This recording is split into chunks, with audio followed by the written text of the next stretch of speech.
तो hello guys. मैं हूं साहिल और आप देख रहे हैं साहिल सॉल्यूशन। आज मैं आपको क्लास 7 की प्रश्नावली 1.3 बताने वाला हूं। तो चलिए स्टार्ट करते हैं।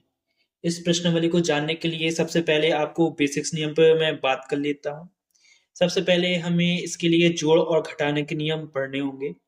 जैसे कि जोड़ और घटाने के 3 नियम होते हैं। तो सबसे पहला नियम होता है प्लस और प्लस की संख्या, यानी कि अगर दो प्लस की संख्याएं हो, जैसे कि एक मैं 2 ले लेता हूँ और दूसरा मैं 3 ले लेता हूँ, तो दोनों को अगर मैं जोड़ूं तो क्या होगा। देखिए, आपने हमेशा बचपन से ये काम कर लिया है, लेकिन आपने कभी गौर नहीं किया है।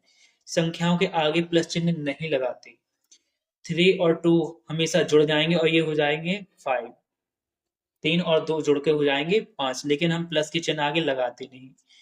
तो ये तो हम बचपन से पढ़ रहे हैं कि प्लस प्लस की संख्याएं जुड़ जाती हैं और चिन्ह प्लस का ही आता है, प्लस का चिन्ह आगे नहीं लगाया जाता। इसी टॉपिक में हम सेकंड नंबर पे बात कर लेते हैं प्लस और माइनस की संख्या। जैसे कि हम ले लेते हैं, कोई भी 40 ले लेते हैं और दूसरी संख्या हम लेते हैं 5 ले लेते हैं। एक संख्या प्लस के लिए और दूसरी संख्या माइनस के लिए। प्लस और माइनस की संख्या हमेशा घट जाएगी, चिन्ह बड़ी संख्या का आएगा। तो 40 में से 5 जाएंगे तो 35 आएगा और चिन्ह बड़ी संख्या का आएगा। इसमें जो बड़ी संख्या है वो है 40 और 40 प्लस की है और प्लस का चिन्ह आगे लगाया नहीं जाता, इसलिए जो 35 है वो प्लस का आएगा। आपको इसका मैं उल्टा करके बता देता हूँ, आप ज्यादा बेहतर से समझेंगे। जैसे कि मैं यहाँ पे कर दूं, माइनस का 40 कर दूं और उसके बाद 5 यहाँ पे कर दूं, तो अब क्या होगा। तो अब ये होगा कि देखिए, प्लस की संख्या और माइनस की संख्या हमेशा घटेगी, लेकिन चिन्ह जो है हमेशा बड़ी संख्या का आएगा। और यहाँ पे बड़ी संख्या जो है वो 40 है, तो चिन्ह हमेशा बड़ी संख्या का आएगा। ठीक है। तीसरे नंबर पर हम बात कर लेते हैं माइनस और माइनस की संख्या। तो जैसे कि हम माइनस के 40 ले लेते हैं और हम ले लेते हैं माइनस के 5। इन दोनों को जोड़ने पर क्या आएगा। तो माइनस माइनस की संख्या हमेशा जुड़ जाती है और चिन्ह हमेशा माइनस का ही आता है, तो ये हो जाएंगे माइनस के 45, यानी माइनस के 45। अब जो कि सवाल हमें दिए गए हैं इस प्रश्नावली में, तो जैसे कि हमें ऐसे दिए जाएंगे, जैसे कि प्लस के 2 हो गए, प्लस 5 हो गया, तो क्या होगा। ये आप बस ये याद रखें कि ये रूप है, ये इसी का ही रूप है और कुछ अलग से नहीं। जैसे कि हम इन दोनों की बात कर लेते हैं, तो माइनस के 40 और प्लस के 5। तो आपको घबराना नहीं है, आपको ये बस ध्यान रखना है कि प्लस और माइनस की संख्या हमेशा घट जाती है और चिन्ह हमेशा माइनस का आता है, माइनस का नहीं, बड़ी संख्या का आता है। तो यहाँ पे जो बड़ी संख्या है हमारी 40 है, तो 40 में से 5 जाएगा, 35 आ जाएगा और चिन्ह बड़ी संख्या यानी माइनस का 40 है तो माइनस आएगा। इस तरीके से हमें सवाल हल करने हैं। और इसमें एक बड़ी बात यह भी है कि हमें भाग के नियम भी जान लेना चाहिए। भाग के बेसिकली कोई नियम नहीं होते, लेकिन मैं आपको बता देता हूँ। जैसे कि सिंपली हम, जैसे कि 20 में हम 2 का भाग देते हैं तो कितने बार जाता है, 10 बार में जाएगा। ठीक है। तो ये हो जाएगा। अब सवाल हमें दिए रहेंगे कि 20 भागे 10, यानी 20 में 10 का भाग दो।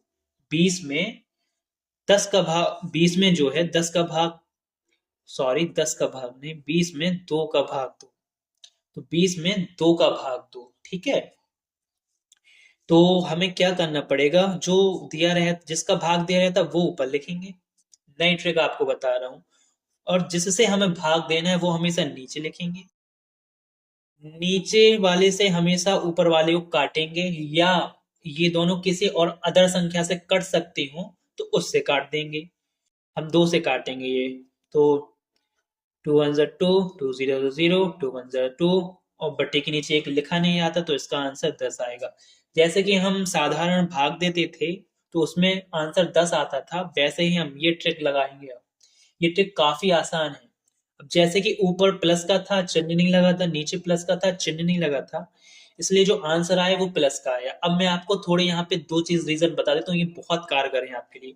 जैसे मान लीजिए ऊपर माइनस होता और नीचे कुछ ना होता, नीचे प्लस होता, तो क्या होता, तो जो भी रिजल्ट आंसर आता वो हमेशा माइनस का आता, तो माइनस के 10। 2 से ये 20 कट जाते।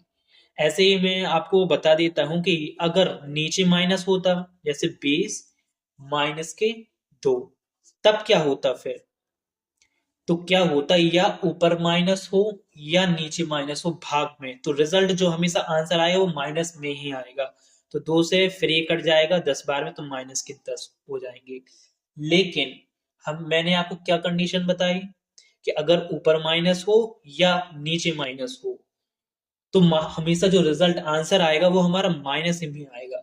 लेकिन अगर ऊपर भी माइनस हो और अगर नीचे भी माइनस हो, तो संख्या से संख्या तो कटेंगे, हमेशा भाग तो जाएगा, लेकिन माइनस से माइनस भी कट जाएगा, तो ये +10 हो जाएंगे।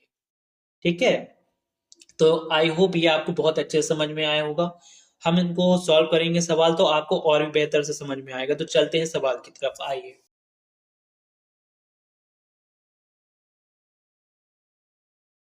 तो हम अपने सबसे पहले सवाल पे आ चुके हैं। जैसा कि मैंने आपको बताया था, हम पढ़ते हैं क्वेश्चन को। निम्नलिखित में से प्रत्येक का मान ज्ञात कीजिए, हमें भाग देना है। तो भाग देना है हमें, 30 में भाग देना है 10 का। तो जो संख्या आगे दी रहती है उसे ऊपर लिख लें। यहाँ पर आप आंसर, हल, जो भी आप डालना चाहते हैं वो लिख लें। माइनस के 30 ऊपर लिख लें, और जो पीछे संख्या दी रहती है उससे हमेशा भाग दिया जाता है, तो वो हमेशा नीचे लिख लें। मैंने आपको बताया था, अगर ऊपर माइनस है या नीचे माइनस है, तो जो हमेशा रिजल्ट आएगा वो हमेशा माइनस में आएगा। और 10 का 30 में भाग देंगे तो 10 तियां 30। आई होप आप समझे होंगे, आप और भी आंसर से ये समझ सकेंगे। तो अब हम बी नंबर में चलते हैं। बी नंबर में हम देखते हैं, ऐसे हम बी नंबर का करते हैं। जैसे कि 50 है, तो ये 50 ऊपर लिखेंगे और -5 से भाग देना है इसमें, तो -5 नीचे लिखेंगे। 5 से 50 चला जाएगा 10 बार में। और देखिए चिन्ह माइनस का है यहाँ पर। अगर एक बार चिन्ह होगा या ऊपर माइनस का या नीचे माइनस का, तो आंसर जो भी हमेशा आएगा वो माइनस का आएगा। ये आपका आंसर हो गया। ऐसे ही हम सी नंबर में चलते हैं। तो सी नंबर की हम बात कर लेते हैं। तो सी नंबर में देखते हैं, देखिए ये माइनस के 36 है, और इसमें हमें भाग देना है -9 का। ऊपर माइनस और नीचे माइनस, तो माइनस माइनस कट जाएगा और 9 से 36 कट जाएगा, तो 9 चौके 36। तो हमारा जो आंसर होगा वो 4 होगा। अब हम डी नंबर की बात कर लेते हैं ऐसे ही। तो देखिए ऊपर माइनस के 49 दिए हुए हैं, और माइनस के 49 में हमें भाग देना है 49 से, तो हमारे पास जो आंसर आएगा वो माइनस में आएगा। 49 एकम 49। आई होप आप समझ रहे होंगे मेरी बातों को। अब हम ई नंबर पर चलते हैं, इसकी हम बात कर लेते हैं। देखिए अगर आप कोष्टक का नियम नहीं जानते हैं, तो सबसे पहले हमें कोष्टक को हल करना होता है। कोष्टक के अंदर की चीजें, फिर बाहर की चीजों को हल करना होता है। तो देखिए 13 हम जहां का तहां लिख लेंगे। अभी भाग का चिन्ह भी लगा रहने देंगे, कोई जरूरत नहीं। अभी अंदर की चीज देखिए, जो मैंने आपको प्लस और माइनस के नियम बताए थे वही वही है। प्लस और माइनस की संख्या हमेशा घट जाती है, तो दो में से एक गया तो हमेशा आएगा एक। लेकिन चिन्ह यहाँ पर हमेशा बड़ी संख्या का आएगा, बड़ी संख्या है 2, तो यहाँ चिन्ह आएगा माइनस का। ठीक है, अब हम बस अपना यही सिंपल रूल लगा लेंगे कि 13 में हमें भाग देना है, किसका भाग देना है? -1 का। तो जो आंसर आएगा वो हमेशा आएगा माइनस में, क्योंकि यहाँ एक जगह माइनस है। एक में अगर हम 13 का भाग देंगे तो आंसर हमेशा 13 ही आएगा। ऐसे हम एफ नंबर को देख लेते हैं। जीरो में किसी भी संख्या का भाग दिया जाए, बेसिक लिख लो समझने के लिए, 0/-12। माइनस प्लस से यहाँ मतलब ही नहीं है। जीरो में किसी भी चीज का भाग दिया जाए वो हमेशा 0 ही हो जाता है। 0 बड़ी ही अचूक संख्या है। चलिए अब हम आगे की तरफ चलते हैं। तो अब हम अपना जी नंबर देखते हैं। जी नंबर मैंने आपको क्या बताया यहाँ पर? मैंने आपको यहाँ पर ये बताया कि हम इसको एज इट इज, जो जैसा लिखा है उसको पहले वैसे ही लिखा रहेंगे। क्यों? क्योंकि सबसे पहले हम ब्रैकेट हल करेंगे। ठीक है, तो -31 भागे ब्रैकेट माइनस, देखिए आप देखिए ये माइनस है। अब देखिए ये दो चिन्ह एक साथ कभी नहीं लिखे जाते, और एक साथ अगर लिखे गए हैं तो उनका मतलब है गुणा। तो देखिए -30 को तो हम ऐसे ही लिखे रहने देंगे। अब ये बात आप और जान लें कि प्लस और माइनस का गुणा करने पर चिन्ह हमेशा माइनस का आता है, तो ये माइनस की 1 हो जाएगा। ठीक है, अब हम आगे चलते हैं। -31 भागे, माइनस और माइनस की संख्या हमेशा जुड़ जाती है और चिन्ह हमेशा माइनस का आता है, मैं आपको पहले बता चुका हूँ। अब हम अपना वही सिंपल रूल लगाएंगे कि -31 में हमें भाग देना है। किसका भाग देना है? -31 का। तो माइनस से माइनस कट जाएगा और 31 एकम 31, तो हमारा आंसर आ जाएगा 1। ठीक है, ऐसे ही हम एच नंबर पर चलते हैं। तो यहाँ पर देखिए सबसे पहले हम इस कोष्टक को हल करेंगे, फिर बाद में उससे 3 का भाग दे देंगे। ठीक है, तो इसमें हम हल करेंगे तो हमें 36 में भाग देना है 12 का, यानी कि माइनस के 36 में देना है हमें भाग 12 का, और ये इससे जो भी आंसर आए उसमें भाग देना है 3 का। ठीक है, तो 12 3 36 और चिन्ह माइनस का है चूंकि एक बार, तो आंसर जो आएगा माइनस के 3। अब इसमें हमें भाग देना है 3 का।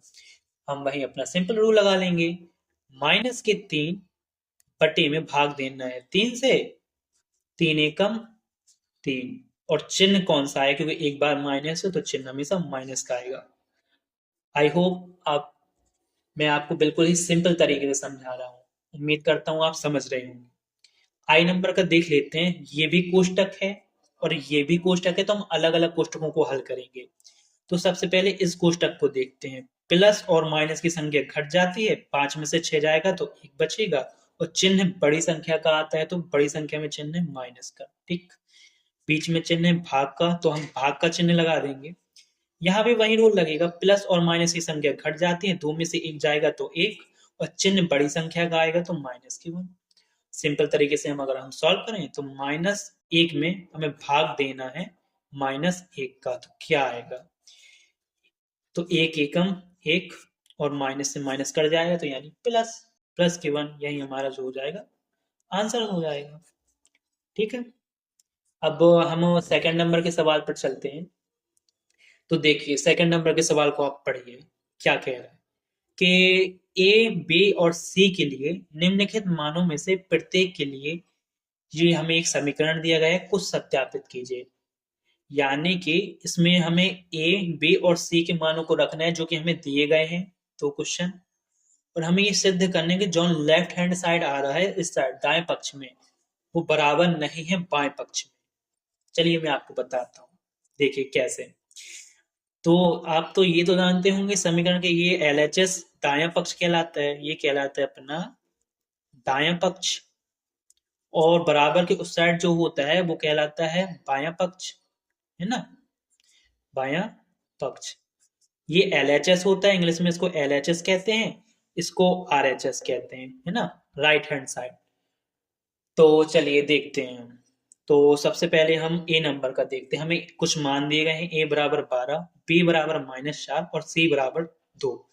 अब हम सबसे पहले दाएं पक्ष में रख के देखते हैं, है ना। तो आप इंग्लिश से कर लीजिए, ज्यादा बेटर हो। LHS लेने पर, LHS लेने पर LHS लेने पर दाएं पक्ष देखिए, ए भागे बी प्लस सी। अब हम इसमें अपना मान रख देंगे, ए का मान हमें दिया गया है, हमें यहाँ पर रखना है 12, 12 में भाग देना है, बी का मान है हमारा -4 और सी का मान है इसमें जोड़ना है 2। देखिए रिजल्ट क्या आता है। तो सबसे पहले हम कोष्टक की चीजों को हल करेंगे। तो 12 को जहां का तहां रहने देंगे, भाग, प्लस माइनस की संख्या घट जाएंगी, तो 4 में से 2 2, और चिन्ह बड़ी संख्या का तो माइनस। अब हम इसको 12 में भाग देंगे -2 का, तो 2 6 12, और चिन्ह आएगा माइनस, माइनस का 6। अब हम RHS ले लेंगे, RHS लेने पर RHS में हमारे समीकरण में क्या दिया गया हुआ है, हम पहले वो समीकरण उतार लेते हैं। A भागे B प्लस A भागे C। अब हम A और B के मान उठा के यहाँ पर रख देते हैं। A का मान हमारा 12 दिया गया है, 12 भागे -4, यहाँ पर हम बड़ा कोष्टक लगा लें तो ज्यादा सही रहेगा। कोष्ठक के रूल आपको समझने की जरूरत नहीं है वैसे भी। प्लस ए, ए यहाँ पर हमें दिया हुआ 12 भागे और सी है हमारा 2, है ना। तो अब हम क्या करेंगे, 12 में 4 का भाग देना है, 12 में हम 4 का भाग है, 4 3 12 और चिन्ह आएगा। अब आप डायरेक्ट करना सीखिए माइनस का, ठीक है। प्लस 12 में भाग देंगे 2 का, तो 2 छई 12 और प्लस और माइनस की संख्या घट जाती है और चिन्ह हमेशा कौन सा आता है, बड़ी संख्या का, तो आएगा यहाँ पर प्लस के 3। तो आप देखिए जो -6 है क्या वो -3 के बराबर है? नहीं, -6 और -3 के बराबर नहीं है। यही तो हमें सिद्ध करना था। जो LHS आए वो RHS के बराबर नहीं है, तो हम क्या लिख देंगे, LHS बराबर नहीं है RHS के, और ये हम लिख देंगे प्रूव्ड। यही तो हमारा आंसर है, यही तो हमें प्रूफ करना था। अब हम देख लेते हैं बी नंबर को। जस्ट बी नंबर में भी हमें ऐसा ही करना है। हम यहाँ पर ले लेंगे LHS लेने पर या दायां पक्ष लेने पर, तो हमारे दाएं पक्ष का समीकरण क्या है आप देखेंगे यहाँ पर, ए भागे बी प्लस सी, ठीक है, ये है हमारा।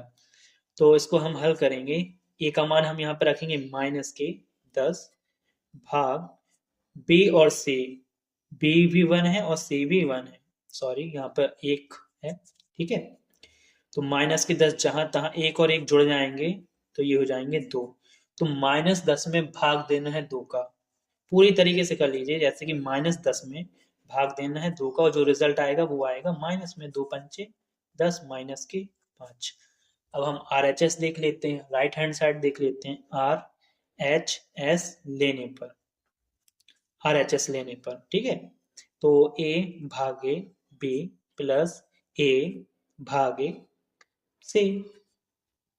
तो यहाँ पर देखिए A का मान क्या है, A का मान है -10 में भाग दो 1 का, फिर यहाँ पे धन, फिर -10 में भाग दो 1 का। तो देखो यहाँ तो -10 ही हो जाएगा, 1 का किसी भी संख्या में भाग दो वही संख्या प्राप्त होगी, कुछ अलग से प्राप्त नहीं होने वाला। तो यहाँ पे हो जाएगा -10 हमें मिल जाएंगे, ये 20 का प्लस, और यहाँ भी आपको -10 मिल जाएंगे। प्लस और माइनस हम का गुणा करने पे हमेशा माइनस होता है, तो -10 माइनस माइनस की संख्या हमेशा जुड़ जाएंगी और चिन्ह माइनस का आएगा, तो ये -20। तो आप देखिए क्या -5 -20 के बराबर है? नहीं, यही तो हमें प्रूफ करना था कि जो दायां पक्ष है यानी LHS बराबर नहीं है RHS के, RHS प्रूफ्ड, यही तो हमें प्रूफ करना था। अब हम चलते हैं अपने तीसरे नंबर पर।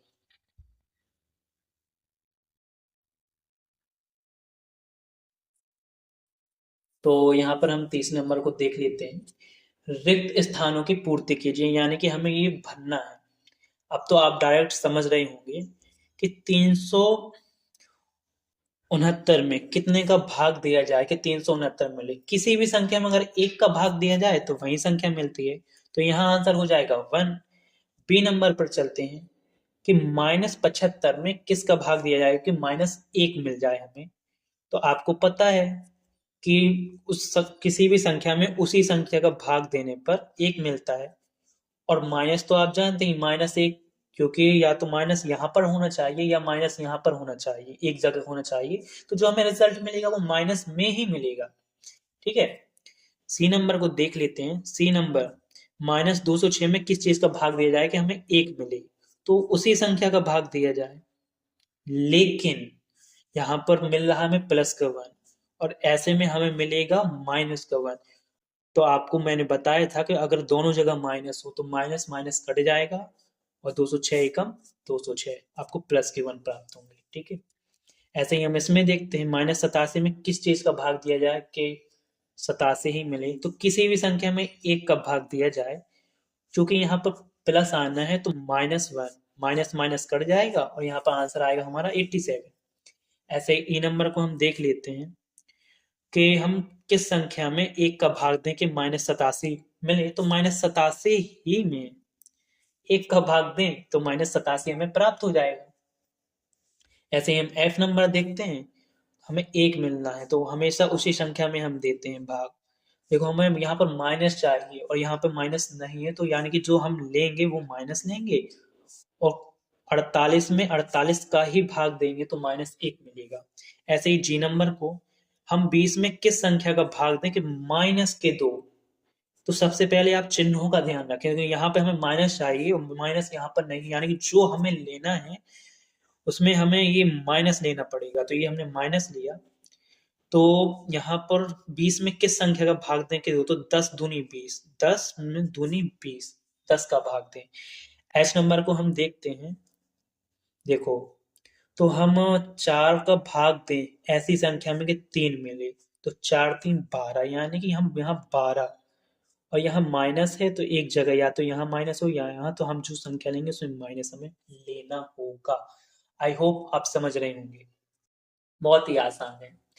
मैं इस वाले को तो मैं आपको बहुत ही गारंटी ली हूँ, बहुत ही आसान तरीके से बताऊंगा, ठीक है। तो 5 ऐसे पूर्णांक युग्म ए बी लिखिए। युग्म, युग्म मतलब जोड़ा, और पूर्णांक यानी होता है पूर्ण अंक, यानी कि कोई भी संख्या ऐसी लिखिए ताकि ए भागे भी एक संख्या में दूसरी संख्या का भाग देने पर -3 प्राप्त हो। यानी कि देखिए उसने उदाहरण भी बताया है कि जैसे कि हमने एक संख्या 3 ली है और दूसरी संख्या 2 ली है, क्योंकि हमने 6 या यहाँ क्योंकि हमने 6 में -2 का भाग दिया है तो -3 मिला है। मैं आपको एक यहाँ पे मजे की बात बताऊं, आप क्या करें कि आप इसी में बस गुणा करते जाएं, 2 का दोनों में, इन दोनों में 2 का गुणा कर दें, दोनों में 3 का, 4 का, 5 का, 6 का, आपको युग मिल जाएंगे, अलग से सोचने ही की जरूरत नहीं पड़ेगी। जैसे कि मैं आपको एक पहला युग, 5 युग करने हैं हमें, पहला युग मैं आपको बताता हूँ।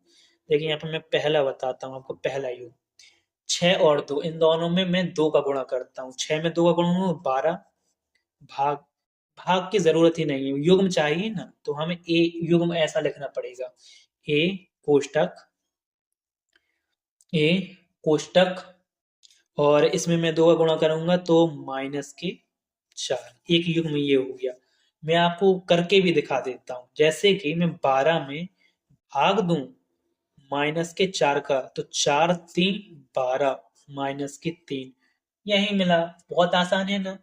अब 2 का गुणा किया, अब 3 का, 4 का, 5 का, 6 का, 5 चाहिए ना। दूसरे नंबर पे देखें, इसमें हम 3 का गुणा कर दें तो 6 3 18 और 3 दूनी 6 -6। तीसरा युग्म क्या हो सकता है, अब इसमें हम 4 का गुणा कर दे, 6 चौके 24, 2 चौके 8 -8। चौथा युग्म क्या हो सकता है, 5 का गुणा कर दो, 5 छक्का 30, और -2 में किसका गुणा करोगे तुम बताओ, -2 में यहाँ पर किसका गुणा करोगे, 5 का करोगे ना, 5 दूनी 10 -10। ऐसे ही भी 5 नंबर, 5 युग्म निकालना है, 4 निकल गए, 6 का और कर लो, 6 छई 36 और 6 दूनी 12 -12। बहुत आसान। अब हम 5वां सवाल देखते हैं। पढ़ते हैं, दोपहर 12 बजे तापमान 0 से 10 डिग्री सेंटीग्रेड ऊपर था।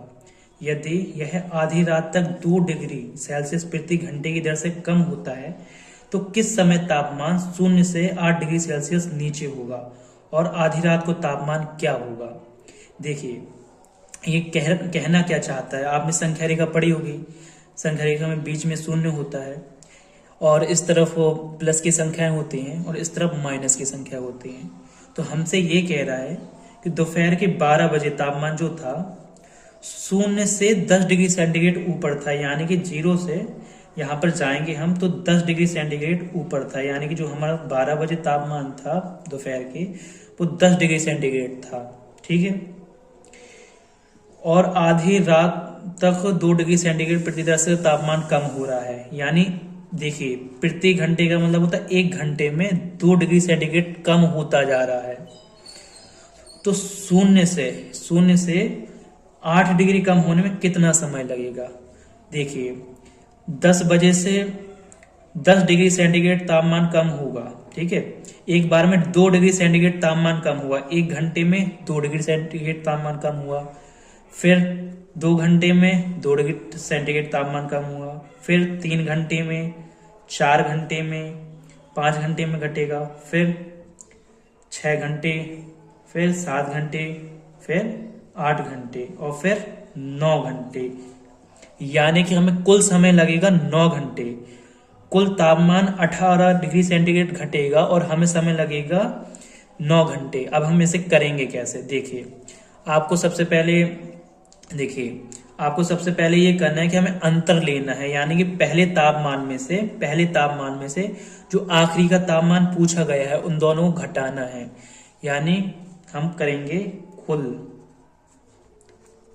तापमान में अंतर, यानी कितना कुल तापमान में कितना फर्क पड़ा। तो पहला तापमान हमारा है 10 डिग्री सेंटीग्रेड माइनस दूसरा तापमान है हमारा -8 डिग्री सेंटीग्रेड नहीं लगाएंगे, बाद में लिख लेंगे हम, ठीक है। माइनस माइनस का गुणा होने पे प्लस हो जाएगा, 10 + 8 बराबर 18। तो कुल 18 डिग्री सेंटीग्रेड तापमान हमारा कम होना है। अब हम शर्त की बात करते हैं। आपको मैं यहाँ पे 2 ट्रिक बताना जा रहा हूँ। ट्रिक नंबर 1 की बात करता हूँ कि एक घंटे में कितना कम हो रहा है, 2 डिग्री सेल्सियस कम हो रहा है और कुल 18 डिग्री सेंटीग्रेड कम करना है हमें तापमान। तो हम 2 में किस चीज का गुणा करें कि वो 18 डिग्री सेंटीग्रेड बन जाए, तो हमें समय मिल जाएगा। तो 2 में हम 9 का गुणा करें, जैसे कि मैं बता रहा हूँ 2 में अगर मैं 9 का गुणा करूँ, यहाँ भी मुझे 9 का गुणा करने पड़े, 9 गुणे 1 घंटे, तो यहाँ पे मैं डिग्री सेंटीग्रेड कर देता हूँ। तो ये हो जाएगा 9 घंटे और यहाँ पे हो जाएगा 18 डिग्री सेंटीग्रेड। ये आ गया हमारा पहला आंसर कि 18 डिग्री सेंटीग्रेड कम होने में 9 घंटे का समय लगेगा। ये है हमारा पहला आंसर। ये पहली ट्रिक है। इसी को मैं आपको दूसरी तरीके से करके बताता हूँ। दूसरे तरीके से हम कैसे कर सकेंगे, देखिए यहाँ पर हम आप पहले शर्त को देखेंगे। 1 घंटे में तापमान में कमी 2 डिग्री सेंटीग्रेड।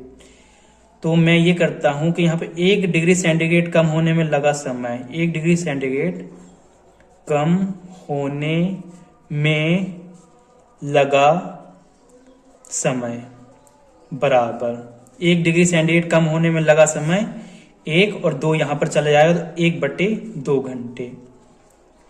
1 डिग्री सेंटीग्रेड कम होने में लगा समय अगर 1/2 घंटे है, तो इसमें हम 18 डिग्री सेंटीग्रेड कम करना है हमें, तो 18 डिग्री सेंटीग्रेड कम होने में लगा समय।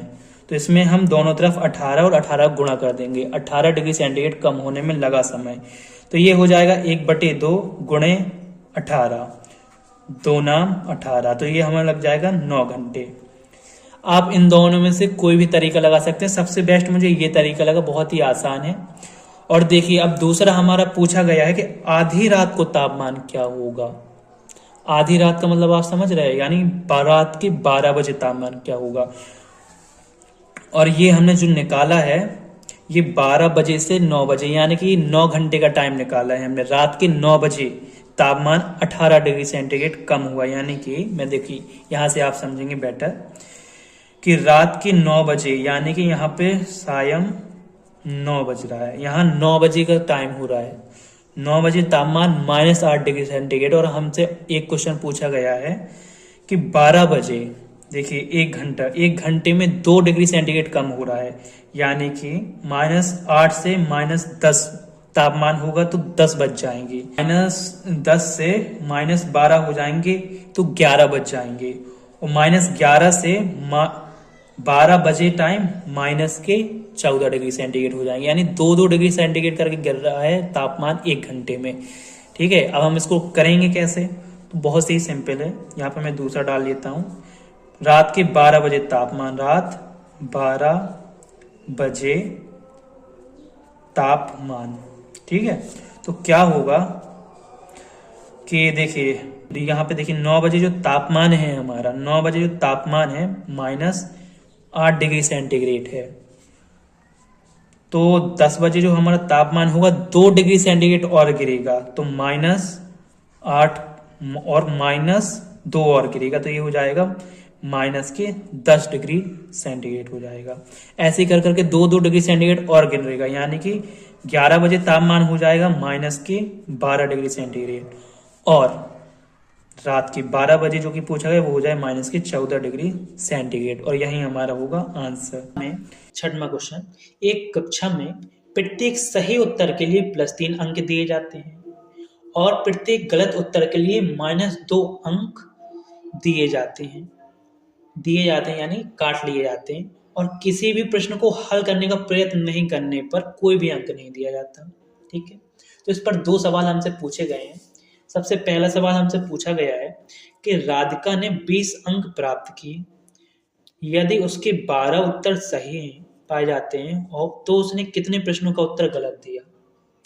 आप एक बात समझिए, हम जो भी सही उत्तर कर रहे हैं, ठीक है, हम जो भी सही उत्तर कर रहे हैं और जो भी गलत उत्तर कर रहे हैं, दोनों को अगर हम जोड़ दें, यानी कि कैसा मैं कह रहा हूं आपको,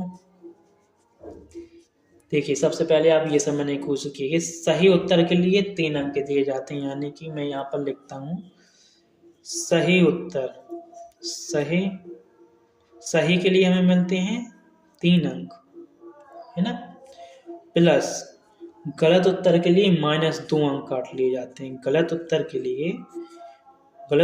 लिए -2 अंक काट लिए जाते हैं, और अगर दोनों को जोड़ा जाए तो ही तो हमें कुल चीज़ पता चलेगी, हमें कुल कितने अंक मिले, यानी टोटल कह सकते हैं हम, कुल अंक लिख दिए, कुल अंक, है ना, या टोटल अंक आप कुछ भी लिख सकते हैं।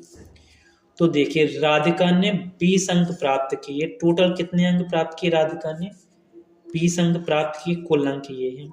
यदि उसके 12 उत्तर सही पाए जाते हैं, सही उत्तर उसके 12 पाए जाते हैं, यानी 12 गुणे 3, तो उसके गलत प्रश्नों के, तो हम इससे जो हल करेंगे वो गलत का ही आंसर आएगा हमारा, यानी तो प्लस गलत उत्तर को हम मान लेते हैं x गुणे -2, ठीक है, 12 3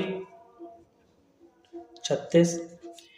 देखो अब यहाँ पर देखो, यहाँ पर माइनस के 2x होगा, माइनस और प्लस का गुणा भी माइनस ही होगा, तो माइनस के यहाँ पर हमारा हो जाएगा कुल 2x, ठीक है, बराबर यहाँ पे हमारा 20 है। अब हम पक्षांतर करेंगे तो ये जो 36 है वो यहाँ चला जाएगा, ठीक है, तो जो चिन्ह बदलते हैं, माइनस के 2x यहीं रहेगा, 20 वहीं पर रहेगा, सिर्फ 36 को ले जा रहे हैं, तो ये प्लस का था तो ये माइनस का 36 हो जाएगा, माइनस के 2x, देखो 20 36 में से 20 जाएगा, बड़ी संख्या 36 की है तो चिन्ह माइनस का आएगा, माइनस के 16 आ जाएंगे, ठीक है। अब 2 जो कि गुणा में है x के साथ, तो यहाँ जाएगा तो भाग में जाएगा, 16 बट्टे माइनस के 2। अब 2 में हम भाग, माइनस से माइनस कट जाएगा, 2 में हम भाग दे देंगे, 16 में हम भाग दे देंगे 2 का, तो हमारा आंसर आ जाएगा 8। तो ये हमारा आंसर आ गया कि राधिका के गलत प्रश्नों की संख्या, जो कि 8 उत्तर उसने गलत दिए, ठीक है। अब हम अपने सेकंड नंबर पर आ जाते हैं, 6वें का सेकंड सवाल। यही वाला सूत्र हम यूज करेंगे, मैं इसको दोबारा नहीं लिख रहा हूँ, आपको स्क्रीन पर ये सूत्र दिखाई दे रहा है, ठीक है। तो इसी सूत्र का हम उपयोग करेंगे, इस वाले सूत्र का, और इनके अंकों को हम देखने का प्रयास करेंगे, ठीक है। मोहिनी ने टेस्ट में -5 अंक प्राप्त किए, कुल अंक -5 प्राप्त किए मोहिनी ने, ठीक है, जबकि उसके 7 उत्तर सही पाए जाते हैं। सही की जगह हमें रखना है, सही की जगह हमें रखना है 7 गुणे 3 धन, उसने कितने प्रश्नों का उत्तर गलत दिया, इसमें भी हमें गलत पूछा गया है, यहाँ पर गलत गुणे, गलत के लिए हमें दिए जाते हैं -2, इसमें हम गलत को x मान लेंगे, ठीक है, यहाँ पर गलत ना लिखते हुए यहाँ पे x ही मान लीजिएगा, ठीक है, यहाँ पर हम x मान लेते हैं, 7 3 21 -2x, ठीक है, वहाँ पर -5 पहले से हैं, 21 को हम वहाँ पे ले जाएंगे, तो -2x बराबर -5 -21, -2x बराबर, माइनस माइनस की संख्या जुड़ जाती है और चिन्ह हमेशा माइनस का आता है, -2x को वहाँ पे ले जाएंगे, चूंकि वो x के साथ गुणे में है तो उस साइड जाएगा तो भाग में जाएगा, x बराबर -26 बटे -2, माइनस से माइनस कट जाएगा और 2 से हम 26 को काटेंगे तो 2 एकम 2 और 2 तियाँ 6। तो मोहिनी ने गलत उत्तर दिए हैं 13। ठीक है, ये हमारा आंसर हो जाएगा। देखिए, एक उत्तापक किसी खान कूपक में 6 मीटर प्रति मिनट की दर से, प्रति का मतलब होता ही संस्कृत में एक है, प्रति का मतलब आप जान लीजिए, गणित में कहीं भी प्रति लिखा मिले तो इसका मतलब होता एक है। ये प्रति जो है ना, वो संस्कृत का शब्द है, इसलिए आप थोड़ा कठिन लगता है कि दर से यानी कि 6 मिनट, यानी कि एक खान कूपक में 6 मीटर 1 मिनट की दर से नीचे जाता है, नीचे जा रहा है। यदि नीचे जाना भूमि तल से 100 मीटर ऊपर से शुरू होता है तो -350 मीटर पहुंचने में कितना समय लगेगा, टाइम पूछ रहा है। मैं आपको, ये संख्या रेखा का सवाल है। संख्या रेखा में होता है बीच में 0, जो कि भूमि तल 0 पर है, भूमि तल से भी ऊपर है, भूमि तल से भी 10 मीटर ऊपर है, और उसे भूमि तल से यानी कि 0 से और नीचे जा जाके -350 मीटर पर पहुंचना है, तो उसे कितना समय लगेगा। और समय के लिए एक कंडीशन दी हुई है कि 1 मिनट में 6 मीटर नीचे जा रहा है। ठीक है, तो ये जस्ट जैसा अभी मैंने आपको 5वां सवाल समझाया था, जस्ट वैसा ही है। तो देखिए, आप मैं आपको, तो आपको क्या करना है, इन दोनों का अंतर लेंगे, 10 और -350 का अगर हम अंतर लेंगे तो हमें कुल टोटल पता चल जाएगा हमें कितने नीचे जाने हैं। यानी कि हम कुल गहराई, कुल गहराई यानी या नीचे जाना, कुछ भी आप लिख सकते हैं, तो 10 में से घटाना है -350 को। ठीक है, तो माइनस माइनस का गुणा होगा तो हो जाएगा +350। तो कुल उसको कितना 360 मीटर नीचे जाना है, उसको कुल 360 मीटर उसको नीचे जाना है।